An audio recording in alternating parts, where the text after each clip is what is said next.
हर साल आने वाले पितृपक्ष अर्थात श्राद्ध को हिंदू धर्म में विशेष महत्व दिया जाता आ रहा है, जिस दौरान लोग अपने पितरों या पूर्वजों की आत्मा की शांति हेतु पूर्ण विधिवत तरीके से पिंडदान और तर्पण की प्रक्रिया करते हैं। 16 दिन तक चलने वाले श्राद्धों में कुछ विशेष नियमों का भी पालन करना अनिवार्य होता है। पूर्वजों को पिंडदान के लिए गया जी को सबसे पवित्र स्थल के रूप में देखा जाता है। आपको श्राद्ध से जुड़ी एक बेहद पौराणिक लेकिन रोचक कथा के बारे में बताएंगे, जिससे पितृपक्ष के दौरान सुने जाने का अपना अलग ही महत्व होता है। हिंदू धर्म में प्राचीन काल से ही दान पुण्य का महत्व विशेष फलदायी बताया गया है, जिसमें सबसे बड़ा दान अन्न दान को माना गया है। इसी दान के दौरान चलते पौराणिक कथा के अनुसार महाभारत के अहम पात्र सूर्यपुत्र कर्ण को भी स्वर्ग में भूखा मरना पड़ा था। जी हाँ, वही कर्ण जिसने मांगने पर अपने शरीर से अलग कर स्वर्ण के कवच और कुंडल भी निकालकर दान में दे दिए थे, लेकिन स्वर्ण दान के बाद भी स्वर्ग में उसे अन्न नसीब नहीं हो सका।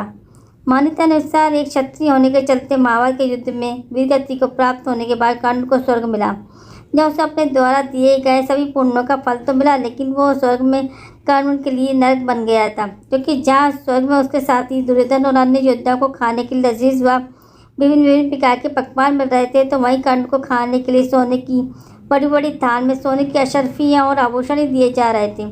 माना जाता है कि कर्ण के साथ ये सलूक इंद्रदेव के आदेश के चलते किया जा रहा था। अपने साथ होता ये सलूक देख कर्ण बेहद निराश था। एक दिन भूख से व्याकुल होकर वो भगवान इंद्र के पास पहुंचा, जहां उसने भगवान से प्रश्न किया कि आखिर वो क्या कारण है कि उन्हें भोजन की जगह केवल खाने के लिए सोना ही दिया गया।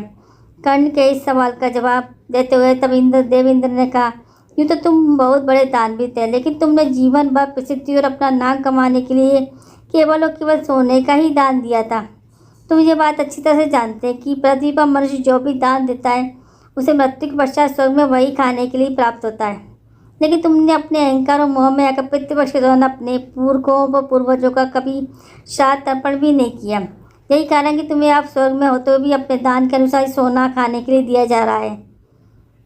इस बात का पता चलते ही कर्ण के तर्क देते हुए भगवान इंद्र से कहा कि उसे यह ज्ञात नहीं था कि उसके पूर्वज कौन थे। इसी कारण उसने कभी पिंडदान नहीं किया, क्योंकि अधर्मी कर्ण को धर्म का बिल्कुल भी ज्ञान नहीं था।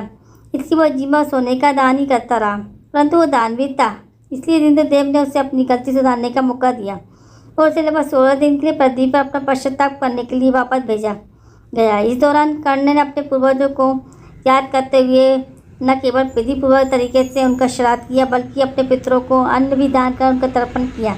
धार्मिक मान्यता के अनुसार इन्हीं 16 दिन की अवधि को पितृपक्ष कहा गया है, जिस दौरान मनुष्य अपने पितरों को पिंडदान कर हर प्रकार के पितृ दोष से मुक्त हो जाते हैं।